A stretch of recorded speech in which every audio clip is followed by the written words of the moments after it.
Hi guys, welcome to our YouTube channel mathematics by Mohit Sharma. आज हम 11th class के एक नए चैप्टर के बारे में डिस्कस करेंगे, जिस चैप्टर का नाम है हमारे पास सीक्वेंस एंड सीरीज। क्योंकि बहुत से बच्चों की कमेंट मिली थी और कह रहे थे कि सर सीक्वेंस एंड सीरीज कराओ, क्योंकि स्कूल में सीक्वेंस एंड सीरीज चल रहा है। तो आज मैं लेकर आया हूं सीक्वेंस एंड सीरीज की वीडियो। तो क्या होता है सीक्वेंस एंड सीरीज, कौन कौन से फार्मूले होते हैं सीक्वेंस एंड सीरीज में, और सबसे इंपॉर्टेंट बात, इस सीक्वेंस और सीरीज का मतलब क्या होता है, वो सारी बातें डिस्कस करेंगे आज हम अपनी इस वीडियो में। तो स्टार्ट करते हैं हमारी वीडियो। तो सबसे पहले बात आती है इस सीक्वेंस का मतलब क्या होता है और सीरीज का मतलब क्या होता है। क्या होता है ये सीक्वेंस, क्या होता है ये सीरीज। तो सबसे पहले बात कर लेते हैं हम सीक्वेंस की कि सीक्वेंस का मतलब क्या होता है। सीक्वेंस का मतलब ये होता है कि कोई भी चीज जो एक रेगुलर इंटरवल में बढ़ रही हो या घट रही हो, जिस तरह 1 2 3 4 5 6 ऐसे ऐसे। देखो ये रेगुलर इंटरवल में इंक्रीज हो रही है, मीन्स देखो 1 में जब 1 जोड़ेंगे तो 2 आएगा, 2 में 1 जोड़ेंगे 3 में 1 जोड़ेंगे 4 5 6 7 8 9 10। जो एक रेगुलर इंटरवल के साथ चेंज हो रही हो उसे ही हम क्या कहते हैं, सीक्वेंस बोलते हैं। उस चेंज का मतलब चाहे वो घट रही हो चाहे बढ़ रही हो, जैसे इस तरह भी हो 5 4 3 2 1 0 -1 -2, इस तरह भी चल रही हो तो उसे भी हम क्या बोलेंगे, सीक्वेंस बोलेंगे। तो जो इनका बीच का जो सेम ऑर्डर में चलती है उसे हम आगे डिस्कस करेंगे कि क्या क्या वो होता है। तो सबसे पहले बात थी सीक्वेंस की। तो इस सीक्वेंस का मतलब क्या हुआ, सीक्वेंस का मतलब था कि जो एक रेगुलर इंटरवल में चेंज हो रही हो उसे हम क्या बोलते हैं, सीक्वेंस। इस तरह नहीं, कुछ रेगुलर इंटरवल जिस तरह 2 4 6 8 10 ऐसे चल रही हो, मीन्स अब इनका बीच में 2 का रेगुलर इंटरवल कितना है, 2, मीन्स 2 में 2 जोड़ेंगे 4, 4 में 2 6 8 10, कुछ इस तरह चल रहा हो। या इस तरह भी हो 2 0 4 9 16 25 36, कुछ इस तरह चल रही हो। तो ये क्या हमारे पास 0 का स्क्वायर, ये क्या है 2 का स्क्वायर, ये 3 का स्क्वायर, ये 4 का स्क्वायर, ये 5 का स्क्वायर और ये 6 का स्क्वायर, और इसके बाद क्या होगा 7 8 9 10 इनका स्क्वायर आएगा। तो मींस जो एक रेगुलर इंटरवल में कोई क्वांटिटी चेंज हो रही हो, इंक्रीज हो रही हो या डिक्रीज हो रही हो, उसे हम क्या बोलते हैं, सीक्वेंस। फिर आती है बात कि सीक्वेंस के पार्ट भी होते हैं या सिर्फ इतना ही हमें सीखना होगा सीक्वेंस के बारे में। तो सीक्वेंस के भी आगे चलकर कुछ पार्ट बन जाते हैं, वो क्या होते हैं पार्ट, आओ सिखाता हूं। तो ये थी बात सीक्वेंस की कि ये सीक्वेंस होती क्या है और किस तरह हम यूज करेंगे सीक्वेंस का, और सीक्वेंस का मतलब क्या है। फिर बात आती है types of sequence. Types of sequence, इस सीक्वेंस की कितनी टाइपें होती हैं, कितनी टाइप्स के होता है ये सीक्वेंस। तो सीक्वेंस 2 टाइप का होता है। सीक्वेंस के हमने 2 पार्ट निकाले, जिसका एक का नाम था हमारे पास एपी और एक था हमारे पास जीपी, और एक थर्ड पार्ट भी होता है जो हमारे सिलेबस में नहीं है, उसका नाम है एचपी। एपी का क्या मतलब होता है, 10th क्लास में भी हम सीख चुके हैं एपी। तो एपी होता है हमारे पास अर्थमेटिक प्रोग्रेशन। अर्थमेटिक प्रोग्रेशन क्या मतलब होता है इस जीपी का, क्योंकि एपी तो हम 10th क्लास में सीख चुके हैं, अर्थमेटिक प्रोग्रेशन। बात आती है जीपी की, तो जीपी क्या होता है हमारे पास, ज्योमेट्रिकल प्रोग्रेशन। एक होता है हमारे पास एचपी, हाइपोथेटिकल प्रोग्रेशन। ये हमारे सिलेबस में नहीं है, हमारे सिलेबस में सिर्फ 2 चीजें हैं, एपी और जीपी। इन दोनों के बारे में हमें इस चैप्टर में, सीक्वेंस की जो पार्ट होंगे इस चैप्टर में, इन दोनों चीजों के बारे में पूरी तरह डिस्कस करना होगा कि क्या होता है एपी, क्या होता है जीपी, कौन कौन से एपी के फार्मूले होते हैं, कौन कौन से जीपी के फार्मूले होते हैं। ये सारी चीजें हम डिस्कस करेंगे हमारे इसमें। तो सबसे पहले बात कर लेते हैं इसकी एपी की, कि ये एपी होती क्या है। तो एपी का मतलब होता है जिसका कॉमन डिफरेंस हर बार सेम निकले। मींस कॉमन डिफरेंस क्या हो, जो है किसी सेम कॉमन डिफरेंस से, एक रेगुलर कॉमन डिफरेंस से या तो इंक्रीज हो रही हो। देखो हम पार्ट तो सीक्वेंस का ही पढ़ रहे हैं, तो सीक्वेंस का मतलब क्या था, स्टार्टिंग में ही बताया था कि सीक्वेंस तो वो होगा जो एक रेगुलर इंटरवल से चेंज हो या वो। चेंज हो, या तो इंक्रीज हो या डिक्रीज हो। अब बात आती है उसी के एक पार्ट की, सब पार्ट की, जिसका नाम था हमारे पास एपी, अर्थमेटिक प्रोग्रेशन। तो क्या मतलब होता है अर्थमेटिक प्रोग्रेशन का? अर्थमेटिक प्रोग्रेशन का मतलब होता है हमारे पास जो एक सेम कॉमन डिफरेंस से चेंज हो रही है। मीन सेम कॉमन डिफरेंस का क्या मतलब होता है? देखो सबसे पहले हम एपी का ही बात कर लेते हैं। तो एपी जिस तरह 1 2 3 4 5 6 7, एक और 2 4 6 8 10 12 1 3 5 7 9 11 अप टू 0, एक और 2 मीन्स 4 2 0 -2 -4 -6 अप टू 0। कुछ इस तरह हमारे पास कुछ चीजें गिवन हो तो कॉमन डिफरेंस की बात होती है जब हम हमारी सेकंड टर्म में से फर्स्ट टर्म जो पहले नंबर पर आती है उसे बोलते हैं फर्स्ट टर्म, ये होती है सेकंड टर्म, ये थर्ड टर्म, ये फोर्थ टर्म। किसकी टर्म? एपी की टर्म, मींस अर्थमेटिक प्रोग्रेशन की टर्म। तो हम अगर सेकंड टर्म में से पिछली टर्म घटा दें, मींस इसमें से जब ये घटाएं और इसमें से जब ये घटाएं, इसमें से मतलब हमारे रिस्पेक्टिवली दो टर्म जो हमारे कॉन्जिक्यूटिवली का मतलब होता है एक साथ चलने वाले, तो कॉन्जिक्यूटिवली दो टर्मों का हर एक कंजिक्यूटिव टर्म का कॉमन डिफरेंस हमारे पास सेम आए, उसी को हम क्या बोलते हैं? एपी बोलते हैं, अर्थमेटिक प्रोग्रेशन बोलते हैं। तो देखो दो कंजिक्यूटिव टर्म, इन दोनों का डिफरेंस क्या है? 1 है, इन दोनों का भी कितना है? 1, इन दोनों का भी 1, इन दोनों का हर किसी कंजिक्यूटिव टर्म, कंजिक्यूटिव का मतलब होता है दो लगातार टर्म, तो दो लगातार टर्मों का डिफरेंस हर बार जिसमें सेम आए उसी को क्या बोलते हैं? हमें एपी बोलते हैं, अर्थमेटिक प्रोग्रेशन बोलते हैं। इसमें देख लो 2 और 4 का डिफरेंस 2, 6 और 8 का डिफरेंस 2, 10 और 12 का डिफरेंस 2। तो दो कंजिक्यूटिव जो दो लगातार टर्मों का हमारे पास डिफरेंस जिसमें हर बार सेम निकले उसी को हम क्या नाम देते हैं? एपी या अर्थमेटिक प्रोग्रेशन। किसी भी इसमें देख लेना ये 4 रो हमारे पास एपी हैं। तो 1 3 का डिफरेंस हमारे पास 2, 5 7 का 2, 9 6 11 का 2, चाहे इसमें देख लो 4 2 का डिफरेंस 2 या -2 2 -2। हर एक में क्या होगा?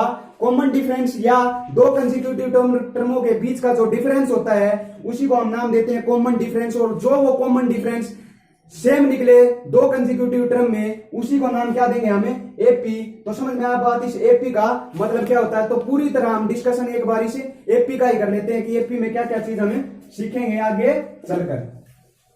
तो एपी क्या होता है, कौन कौन से फार्मूले हमारे पास एपी में आएंगे और फिर पढ़ेंगे हम अगले जो पार्ट होगा हमारा। इस वीडियो को लास्ट तक देखें क्योंकि अगले लास्ट पार्ट में हम क्योंकि अर्थमेटिक प्रोग्रेशन पढ़ा के फिर जीपी के बारे में बात करेंगे।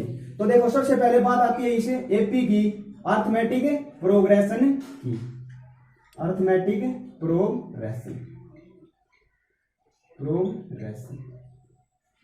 तो अर्थमेटिक प्रोग्रेशन की सबसे पहले बात आती है फर्स्ट टर्म की। फर्स्ट टर्म जैसे कोई हमारे पास एपी हो, इधर रख लेते हैं 2 4 6 8 10, बस ये हमारे पास कोई एपी गिवन है। तो सबसे पहले बात आती है फर्स्ट टर्म, फिर आता है हमारे पास कॉमन डिफरेंस।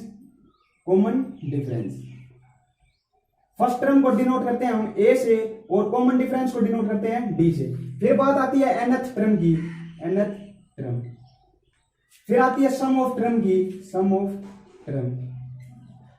तो ये सारी चीजें हम एक एक करके एपी का यही भाग होते हैं ये सारी चीजें। तो सबसे पहले बात आती है फर्स्ट टर्म की। तो हमारी एपी की जो स्टार्टिंग टर्म होती है, सबसे पहली जो टर्म होती है उसी को नाम देते हैं हमें फर्स्ट टर्म। तो फर्स्ट टर्म इसमें क्या होगी हमारी 2। तो इस एपी की फर्स्ट टर्म क्या निकली हमारे पास 2। तो जो सबसे पहली टर्म होती है वो होती है हमारी फर्स्ट टर्म। फिर बात आती है कॉमन डिफरेंस की। ये कॉमन डिफरेंस का क्या मतलब होता है? कॉमन डिफरेंस अभी बता के आया हूं कि एपी कौन सी होगी? एपी वही होगी जिनका कंसेक्यूटिव दो टर्मों का डिफरेंस क्या निकले? सेम। तो किसी भी दो टर्म लगातार दो टर्मों को जब डिफरेंस होगा मींस सेकंड, ये होगी फर्स्ट टर्म, ये second term, third fourth 10th term. तो सेकंड टर्म में से जब हम फर्स्ट टर्म घटा देंगे तो क्या निकलेगा हमारा? Common difference. या थर्ड में से सेकंड घटा देंगे या फोर्थ में से थर्ड घटा देंगे। मींस दो कंसेक्यूटिव टर्मों में आगे में से पिछला अगर जब हम लेस कर देंगे, माइनस कर देंगे, उसका ही नाम क्या होगा हमारे पास? Common difference. तो इसका कॉमन डिफरेंस क्या निकला? 4 में से 2 गया 2, 6 में से 4 गया 2, तो सब में सेम आएगा तो क्या निकला 2। फिर बात आती है nth टर्म की। सबसे इंपॉर्टेंट पार्ट होता है एपी का nth टर्म। तो क्या होता है ये nth टर्म? nth term. इस nth टर्म का मतलब क्या होता है और किस तरह हम इस nth टर्म को फाइंड कर सकते हैं? तो nth टर्म का मतलब होता है कि हमारे जो एपी है उसमें कितनी टर्म है, या ये कह दे कि हमारे कुछ एपी ऐसे गिवन है, तो एपी हमारे पास है 2 4 6 8 1 3 5 7 अप टू 0, इस तरह कुछ एपी चल रही है हमारी। और ये कह दे कि उस एपी की 25वीं टर्म क्या होगी। हमें तो सिर्फ 4 टर्म दिख रही है, पहली टर्म, दूसरी टर्म, तीसरी टर्म, चौथी टर्म।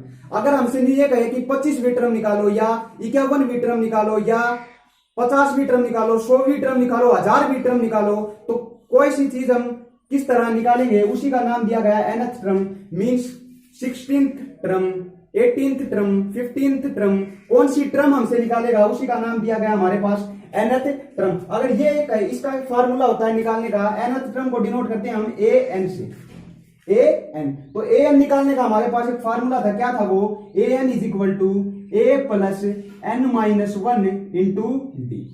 an हमारे पास निकालने का, nth टर्म किसी की निकालने का हमारे पास एक फार्मूला था a plus n minus 1 into D. देखो जब हमारे पास क्या पूछे, 25वीं टर्म पूछे, तो n क्या होगा हमारा 25, a d हमें पता ही है। जैसे इसकी 25वीं टर्म क्या होगी, इसकी 25वीं, देखो इसमें पता है हमें a क्या है हमारे पास 1, d क्या है 3 में से 1 गया 2, और n कह रहा है 25वीं टर्म। कौन सी टर्म निकालना है हमारे पास? 25वीं टर्म। तो यह पुट करेंगे तो a 25 क्या होगा हमारे पास, वो होगा a की जगह 1 प्लस n की जगह 25, 25 में से गया 24 इंटू डी क्या है हमारे पास 2। तो ये क्या निकला 1 प्लस 48 इज इक्वल टू 49। तो इसकी 25वीं टर्म क्या होगी 49 होगी। तो इस तरह यूज करते हैं हम nth टर्म को कि कौन सी टर्म हम कोई सी भी टर्म किसी एपी की निकलवाए तो हम इस फार्मूले से आराम से निकाल सकते हैं। इस फार्मूले का नाम दिया गया nth टर्म। किसी एपी की nth टर्म क्या होती है। इसके बाद बात आती है, nth टर्म तो हो गया ना, फिर बात आती है सम ऑफ टर्म की, कि ये सम ऑफ टर्म का क्या मतलब होता है और किस तरह हम यूज करेंगे सम ऑफ टर्म्स। तो यह बात करने लेते हैं एक बार सम ऑफ टर्म्स, जिसे डिनोट करते हैं हमें एस एन से। तो सम ऑफ टर्म मींस, देखो अब तक कह रहा था कि इसकी 25वीं टर्म कौन सी होगी, या एक नंबर पूछ रहा था कि 25वीं टर्म क्या होगी, तो हमें निकाल दिया इसकी 25वीं टर्म क्या आएगी 49 आएगी। लेकिन अगर क्वेश्चन में ये पूछे कि इन 25 टर्मों का सम कितना होगा, मींस 1 प्लस 3 प्लस 5 प्लस 7 ऐसे चलते जाएंगे, तो 25 टर्मों का सम कितना होगा, तो वो उसी को नाम दिया गया सम ऑफ टर्म। तो कोई सी भी टर्म का सम पूछे हम आराम से निकाल सकते हैं। इसका भी हमारे पास एक फार्मूला था जो आप पहले ही सीख चुके हैं, क्या था वो, S N is equal to क्या होता था हमारे पास, एस एन बराबर होता था n/2 upon 2a plus n minus 1 into D. यह था हमारा एस एन निकालने का फार्मूला। जब हमारे पास a n और d क्या हो, गिवन हो। एस एन निकालने का एक बहुत ही इजी फार्मूला भी मैं आपको बताता हूं। जब हमारे पास लास्ट टर्म गिवन हो, मींस जब हमारे पास a n गिवन हो ना, a n या nth टर्म को ही हम क्या कहते हैं, लास्ट टर्म कहते हैं। तो अगर जब हमारे पास nth टर्म गिवन हो तो एस एन निकालने का, सम ऑफ टर्म निकालने का एक फार्मूला और होता है जिसे नाम दिया गया n/2 into a plus l। इसमें a तो हमारी क्या होगी, फर्स्ट टर्म होगी, और l क्या होगा हमारे पास, लास्ट टर्म। तो a first term, l last term और n नंबर ऑफ टर्म्स। तो l जब हमारे पास l गिवन हो, मतलब क्या हो, लास्ट टर्म गिवन हो, उसी को नाम दिया गया l। तो एस एन का फार्मूला हम इससे निकाल सकते हैं। ये था हमारे पास एस एन निकालने का फार्मूला। फिर बात आती है एपी में ही एक नाम दिया गया अर्थमेटिक मीन। ये अर्थमेटिक मीन का क्या मतलब होता है, एक नई चीज निकल कर आई है जिसका नाम था हमारे पास arithmetic mean. Arithmetic mean, arithmetic mean, arithmetic mean हम 10th क्लास में नहीं पढ़ते थे। अर्थमेटिक मीन हम एपी का ही, किसका अर्थमेटिक मीन, एपी का। तो अर्थमेटिक मीन का मतलब क्या होता है, जब हमारे पास दो एपी गिवन हो तो अर्थमेटिक मीन होता है a plus B by 2। Means उसका क्या निकाल दे, हम मीन निकाल दे। जब हमारे पास दो गिवन है, मीन्स ये है 2 और 4, तो इसका अर्थमेटिक मीन क्या होगा, a plus B by 2। Means 2 में 4 जोड़ेंगे और बटे क्या करेंगे 2, तो 2 प्लस 4 बाई 2 क्या आया 3। तो अर्थमेटिक मीन का मतलब होता है, जैसे हम मीन निकालते हैं, मीन कैसे निकालते हैं, ऊपर होता है सम। जिस तरह हमारे पास कोई एपी इस तरह चल रही हो 5 7 9 10 5 7 9 11 13, इस तरह एपी चल रही हो, तो ऊपर क्या करेंगे, उन सब का जोड़ सम करेंगे हमारे सम ऑफ फार्मूले से, और नीचे क्या होगा number of terms. Number of term कितनी टर्म होगी उसमें कितना एन होगा, उससे क्या कर देंगे डिवाइड कर देंगे। जर्नल फार्मूला होता है हमारे पास अर्थमेटिक मीन का a प्लस बी बाई 2। तो ये होता है हमारा एपी का पूरा इंट्रोडक्शन, जो काफी इंट्रोडक्शन आप जो हमारी 10th क्लास की वीडियो थी उसमें भी सेम था। लेकिन अब चलते हैं हमारे सबसे इंपॉर्टेंट टॉपिक की तरफ, जिसका नाम है हमारे पास ज्योमेट्रिकल मीन, कि ये ज्योमेट्रिकल मीन हमारे पास होता क्या है। तो चलते हैं ज्योमेट्रिकल मीन की तरफ। फिर बात करते हैं हमारे ज्योमेट्रिकल प्रोग्रेशन जीपी की। तो 10th क्लास तक हमने एपी तो पूरा पढ़ चुका था। अब बात आती है जीपी। ये जीपी का मतलब क्या होता है, ज्योमेट्रिकल मीन या ज्योमेट्रिकल प्रोग्रेशन का मतलब क्या होता है, चलो सीखते हैं। तो जीपी हमारे पास होता है, इसकी स्टैंडर्ड फॉर्म होती है हमारे पास A R square, A R cube, A R की पावर 4। मीन्स ज्योमेट्री जो हमारी एपी थी अर्थमेटिक प्रोग्रेशन थी, उसकी स्टैंडर्ड टर्म क्या होती थी हमारे पास ए प्लस डी, ए प्लस 2d, ए प्लस 3d, ऐसे चलती थी हमारी अर्थमेटिक प्रोग्रेशन एपी। तो लेकिन फिर बात आती है ज्योमेट्रिकल प्रोग्रेशन की। तो ज्योमेट्रिकल प्रोग्रेशन का मतलब क्या होता है कि किसी दो टर्मों की, किसी दो कंसेक्यूटिव टर्मों का रेशो हमारे पास सेम निकले। तो क्या होता था अर्थमेटिक प्रोग्रेशन एपी में हमारे पास क्या होता था कि दो टर्मों के जो डिफरेंस होता था वो हमारा सेम निकलता था। लेकिन जो हमारी जीपी होगी उसमें जो दो कंसेक्यूटिव टर्मों का क्या होगा रेशो इक्वल निकलेगा। रेशो का क्या मतलब होता है, जैसे हमारे पास दो कंसेक्यूटिव टर्म क्या है, पहली ये है दूसरी ये है, तो इन दोनों का रेशो मींस इसके अपोन में क्या करेंगे ये, तो ए आर अपॉन ए से ए कैंसिल होगा, क्या निकला आर, यही होगा। दो कंसेक्यूटिव टर्म ये भी हैं, इसको किससे डिवाइड करेंगे इससे, तो क्या होगा ए आर के ऊपर नीचे क्या निकला हमारे पास ए आर, आर से एक पावर कैंसिल, ए से एक कैंसिल, क्या निकला आर। तो जिस तरह जब हमारे पास लगातार दो टर्मों का रेशो क्या निकले सेम निकले हर बार, उसी को नाम दिया गया क्या जीपी या ज्योमेट्रिकल प्रोग्रेशन। मींस जीपी क्या होता है हमारे पास, GP is the part of a sequence in which two consecutive terms ratio is equal in every time. Means हर एक बार हमारे पास दो कंसेक्यूटिव टर्मों का रेशो क्या निकले सेम निकले, और जो सेम रेशो हमारे पास आया है उसी को नाम दिया गया ज्योमेट्रिकल रेशो या रेशो, जिसे डिनोट करते हैं हम आर से। जहां हमारे पास एपी में डी होता था उसी तरह जीपी में क्या होता है हमारे पास आर, जिसे नाम देते हैं हम कॉमन रेशो। तो जीपी का कॉमन रेशो होता है और एपी का क्या होता है हमारे पास कॉमन डिफरेंस, क्योंकि एपी में हमारे पास क्या होता है डिफरेंस सेम होता है और जीपी में हमारे पास क्या होता है ये रेशो सेम होता है। तो दो कंसेक्यूटिव टर्मों का जिस भी सीक्वेंस में रेशो सेम निकले उसी को नाम दिया गया जीपी या ज्योमेट्रिकल प्रोग्रेशन। इसमें भी हम कई चीजें सीखेंगे, जैसे सबसे पहले बात आती है फर्स्ट टर्म की, जिसे डिनोट करते हैं ए से। फर्स्ट टर्म क्या होगी हमारे पास, जो सबसे पहली टर्म होगी। जैसे कोई एग्जांपल लेके सीखते हैं, जैसे 0, 4, 9, 16 इस तरह चल रही हो, देखो इस तरह नहीं, जैसे 0, 2, 4, 2, 4, 8, 16, 32 जीपी इस तरह चलेगी। मीन्स देखो 4 को 2 से डिवाइड करेंगे तो क्या आएगा 2, 8 को 4 से डिवाइड करेंगे 2, 16 को 8 से डिवाइड करेंगे 8, 32 को 16 से डिवाइड करेंगे 2। मीन्स जिसमें कॉमन रेशो क्या निकले सेम, तो इसमें आर क्या होगा हमारे पास 2। देखो ए होती है हमारी फर्स्ट टर्म जीपीएपी की तरह ही, तो फर्स्ट टर्म क्या है इसमें 2। और फिर आता है कॉमन डिफरेंस की बात की, आर क्या होता है, तो आर होता है किसी भी कंसेक्यूटिव टर्म को डिवाइड कर दें पहली टर्म से, तो 4/2 2। फिर देखो कंसेक्यूटिव तो ये 8 को 4 से डिवाइड करेंगे तो भी क्या निकलेगा 2, 16 को 8 से डिवाइड कर देंगे 2, तो हमारे पास आर क्या निकला इसमें 2, जिसको नाम दिया गया हमारे पास कॉमन रेशो जीपी में। फिर बात आती है इसमें भी nth टर्म की। तीसरी बात जो हमारे पास आएगी जिसका नाम दिया गया हमारे पास nth टर्म। nth टर्म को डिनोट करते हैं हमारे पास जीपी में gn या an से। तो an या nth टर्म हमारे पास, जैसे एपी में मैं कह रहा था कि इसकी 15वीं टर्म क्या होगी या 25वीं टर्म क्या होगी, उसी तरह जीपी में भी हमसे पूछ सकता है कि इस ये जो हमारे पास जीपी है इसकी 15वीं टर्म या इसकी 20वीं टर्म या इसकी 25वीं टर्म क्या होगी। तो उसका भी हमारे पास एक फार्मूला था, क्या था वो फार्मूला, ए एन या nth टर्म निकालने का क्या फार्मूला था जीपी में, जब बात करेंगे हमें जीपी की। तो इसका फार्मूला होता है ए आर की पावर एन माइनस।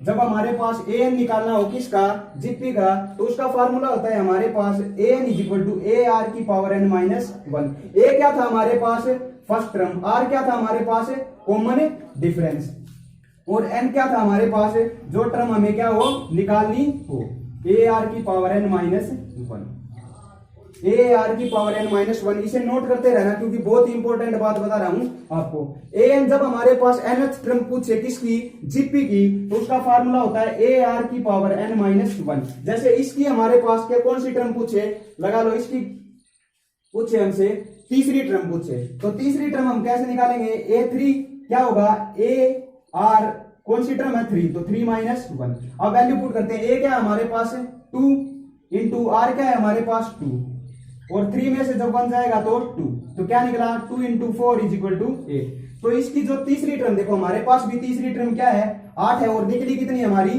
8। कोई सी भी टर्म पूछे, जैसे 25वीं टर्म पूछे तो क्या होगा, a25 होगा हमारे पास, a कितना है 2, r कितना है 2, और 25 में से 1 जाएगा तो 24, तो क्या निकला 2 की पावर 25, 2 की पावर 1 यह है, 2 की पावर 24 यह है, दोनों ऐड हो जाएंगे जब बेस सेम हो तो 2 की पावर 25। तो कौन सी भी टर्म पूछे हम nth टर्म के फार्मूले से हमारे आराम से फाइंड कर सकते हैं हमारी nth टर्म किसकी, जीपी की। तो ये थी जीपी की nth टर्म। फिर बात क्या आती है एपी की तरह, सम ऑफ टर्म या एस एन की, कि जीपी की सम ऑफ टर्म या एस एन क्या होगा। तो फिर बात करते हैं सम ऑफ टर्म की, सम ऑफ टर्म्स जिसे डिनोट करेंगे हम एस एन से। तो जीपी में भी सम ऑफ टर्म होता है एपी की तरह। तो सम ऑफ टर्म को कैसे फाइंड करते हैं हम जीपी में, चलो सीखते हैं। तो सम ऑफ टर्म को हमारे पास उसमें क्या फार्मूला होता था, L N by 2 into 2a plus N minus 1 into D, किसमें, एपी में। तो जीपी का भी एक फार्मूला होता है जिस इस तरह होता है एस एन निकालने का, वो हमारे पास क्या होगा, S N is equal to होगा ए इंटू आर की power N minus 1 upon R minus 1।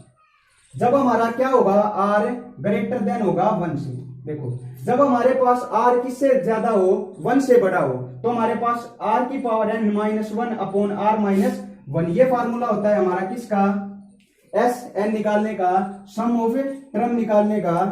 S N is equal to A R की power N minus 1 upon R minus 1, जब आर क्या हो, ग्रेटर देन हो 1 से। मीन्स या देखो हमें पता है कि डिवाइड में कभी भी 0 नहीं आना चाहिए हमारे पास, क्योंकि डिवाइड में अगर 0 आ गया तो हमारे पास क्या होता है कि वो कैसी टर्म बन जाती है हमारे पास, इन्फिनिटी बन जाती है, और इन्फिनिटी का हमारे पास कोई रोल नहीं होता कि हम कैसे निकालें। तो सबसे पहले बात आती है कि जब 1 से बड़ा होगा तो ये फार्मूला यूज करेंगे, अगर 1 से छोटा हो तो क्या करेंगे। देखो उसमें क्या होता है, जब 1 से हमारे पास छोटा हो तो एस एन कैसे निकालते हैं, एस एन निकालते हैं हमारे पास a इंटू 1 माइनस आर की power n upon R minus 1। जब हमारे पास एस एन मीन्स जब हमारे पास आर 1 से लेस हो तो कैसे निकालेंगे, a इंटू 1 की पावर आर 1 माइनस आर की power n upon R minus 1 if R is less than 1। तो कैसे निकाल सकते हैं एस एन, जब हमारे पास 1 से छोटा हो तो क्या करेंगे, नीचे 1 माइनस आर, मीन्स क्या होगा हमारे पास 1 माइनस आर, तो क्या निकलेगा, क्योंकि डिवाइड में हमारे पास कभी भी 0 नहीं आना चाहिए। तो ये था हमारे पास जीपी का फुल इंट्रोडक्शन।